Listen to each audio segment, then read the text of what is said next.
plus.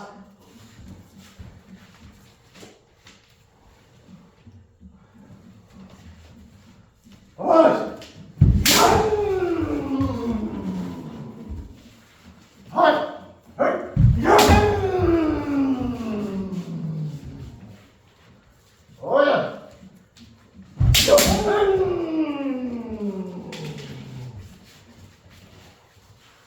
Push.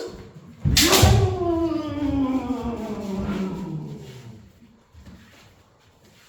yeah.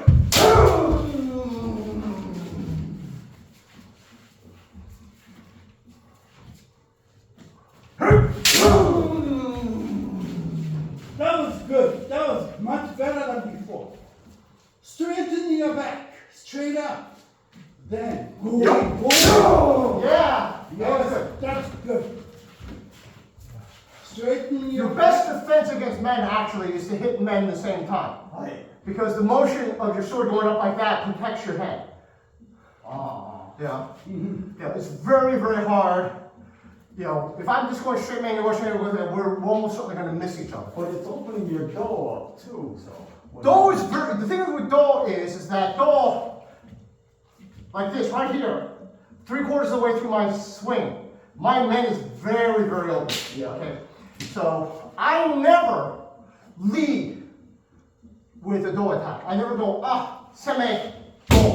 Okay. What I might do is I might go seme and I fake going for a man to make my opponent get ready to block and then hit do. Or more commonly, I will lower my sword, try to lure you to attack me, and then I'll do a high eagle. Right. Okay? Yeah, but I almost never kind of go, go. Okay? Yeah. Too risky. Yeah. Too risky. Yeah. And it's the same thing I say with Hikido. Like someone would hear, you notice, I taught you Hikimen, Hikikote. I didn't teach Hikido. Hikido is so risky. It's almost not worth knowing how to do it. Yeah. Yeah, if you never do Hikido in your life, you'll be fine. Okay? Hey. Hi. Good. Good. That was good. Yes. Yo. Yeah. Yo.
Good. Good.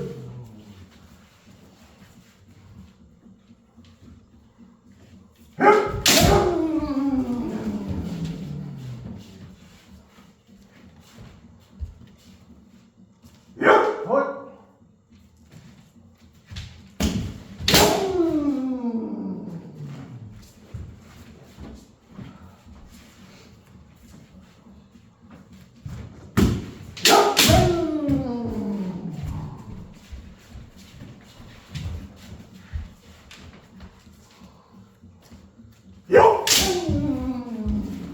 Good. That was your man. Yeah. That was definitely your man. Yeah.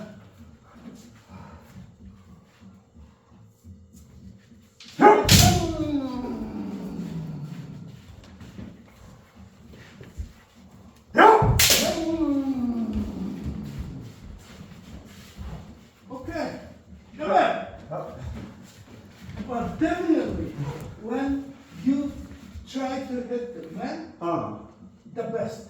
If you try to hit hotel or whatever, no No good. good. Always when you try to hit man, the best. Okay. The reason is your posture was straight and you went into enough. But when you try to hit the hotel, Reaching it's too like, much. Height. like that. Height. Yeah, that's not good. Okay. So try to hit the man going in, then hit the man. Try that Okay. almost all the time. Yeah. Just do man all the time. Yeah, just man. That's fine, because like I said, most of the time when I, like, for example, when I do shins up, I would say 80% of my attack, 80% time when I try to hit men, Yeah. 80%. Okay. Okay, in a, like in a third, I think I did, you know, like last time I did when I did the shins up in Houston. Okay, I think maybe once I tried Taishido. Oh. Every other time I tried to do men. Yeah. Yeah. So you, even though you're doing man, the guy's expecting you to do man, you just want to do it quicker and better than him. Well, basically what it is that, again, part of it is like kind of like the semi-fight. You're trying to like make your opponent react, and then you can like do a counter-attack, okay? And part of it is that semi, you're trying to get your opponent to attack when his sword's not exactly in position, okay? So if I try to do men, here it is like from here. If I try to do men from here, okay? My sword, you can tell, my sword is like maybe about 2-3 inches off center, Yeah. okay? And if I go for men, that's what happens. I hit here, okay? That's not going to be a point, okay? So I try to hit like, if I try to hit like that, and you keep your center, and you hit like this, okay? Your point. That's going to be your point, okay? And that's kind of what we're trying, that's part of what you're trying to do when, when you're kind of like here, you know, like kind of like. So it has nothing to do with who gets there first. It has more to do with how clean you hit then. It's about how clean you hit. Yeah, I mean, obviously if you hit first, it's much easier to get that point. Okay, but like I said, but it is possible, like for us to go like this. Okay, and this is what, you know, this is kind of like an exercise I meant. Okay, when we're like that, it's both at the same time. Neither one of us gets a point. Or if it is Yeah, your point, because I got there first. right? But if you're in the center and I hit off center, My point. your point. Height. Okay, Okay. accuracy is more important than speed. Height. Yes. Yeah. Everybody kind of have tendency to go into speed, faster the better, but that's not so. Yeah. Remember that. Okay. Yeah.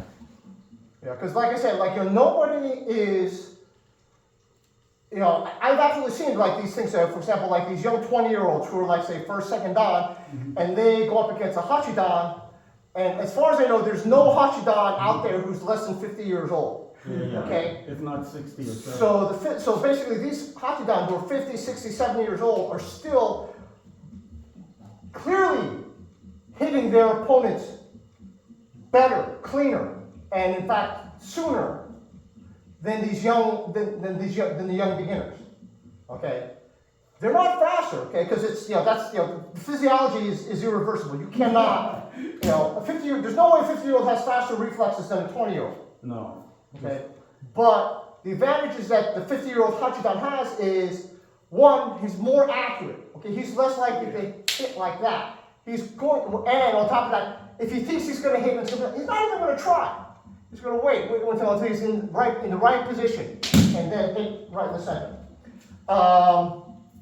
And also, the Hachidan, with his experience, can a lot of times predict what the 20-year-old Yeah. Nidan is going to do. He says, oh, okay, yeah, he's going to go for men. All right, fine, I'll do a Suryage, or, you know, or I'll do, you know, the Baname or something like that. Okay? And meanwhile, the 20-year-old, with the 20-year-old reflexes, he can't, you know, the Hachidan hides his intentions much better. And because he hides his intentions, he'll catch the 20-year-old off guard. Yeah. Nobody, you know, like I say, so these Hachidans are not impossibly fast. They're impossible to predict.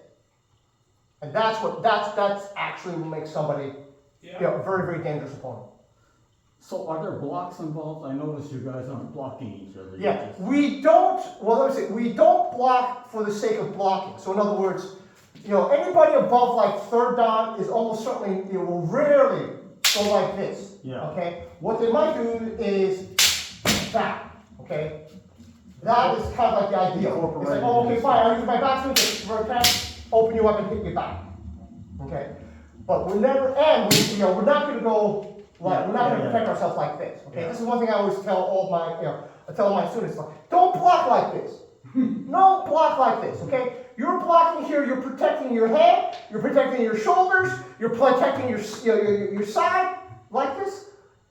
But the problem is that nobody's aiming for that much. Yeah. Nobody's aiming for the shoulder. The only part you have to protect is like the 6 inches that could constitute the crown of your head. That's all you gotta protect. So when you block to protect your head, that much. That's all you need. Yeah. And to tell the truth, if you're really good, this is all you need. Yeah. Okay? And a hockey town can probably do it like this, with the sword absolutely straight. Yeah. Yeah? Yeah. Yeah? So that's one thing about blocking. We kind of like tell people that, we never teach blocking. There's no term for blocking. There's a term for deflecting, like Tsuryage Men, okay, or Kaishido, but it always involves an attack. Yeah, so it's just to get the sword into position to attack. Yeah. You just- Right. Yeah. Yeah.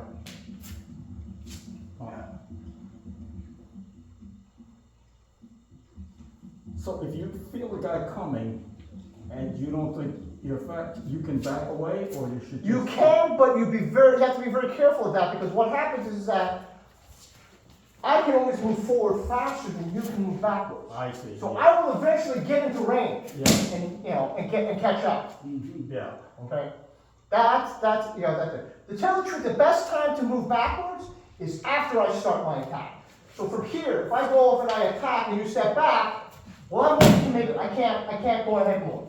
But if I go like this and you go back, I can follow up very easily. I see. Okay. So the best time to kind of like use that backward movement is to get out of range is after he attacks. Okay, but even that is still risky. Yeah. Because, like I said, you okay, hold this one point, you follow up again. And like I said, always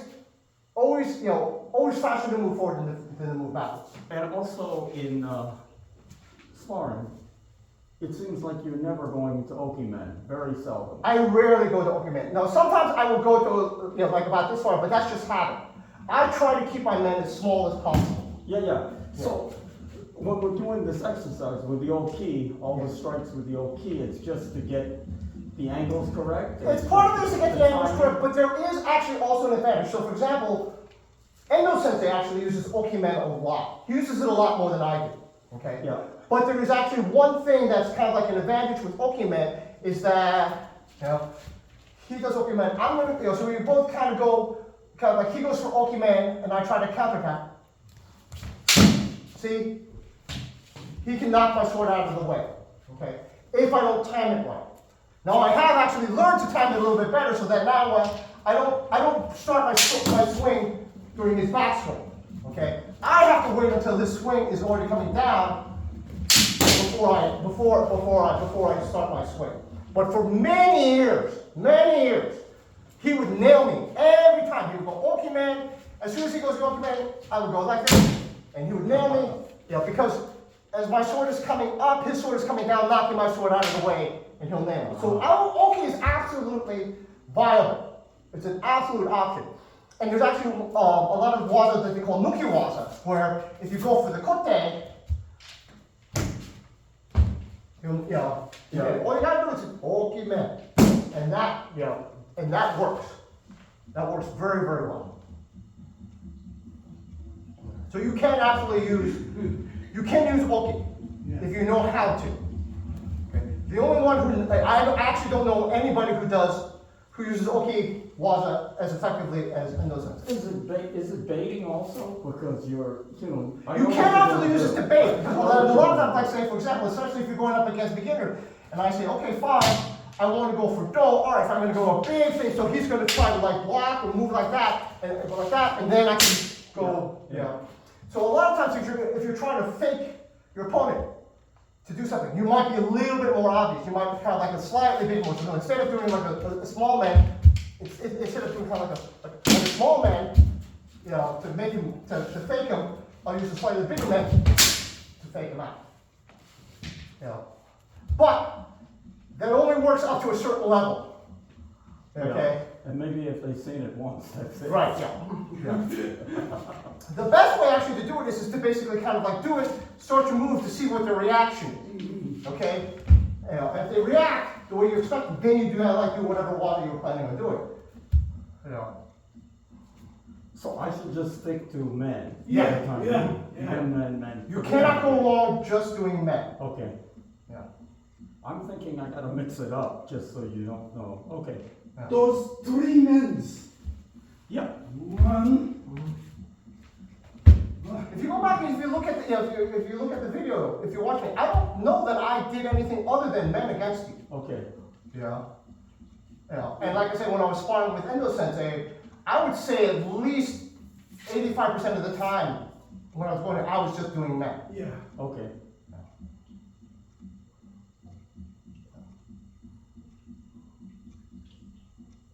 It's big fun though. Oh yeah, no, it's Okay. Well, it's almost time, so Yeah. let's wrap it up.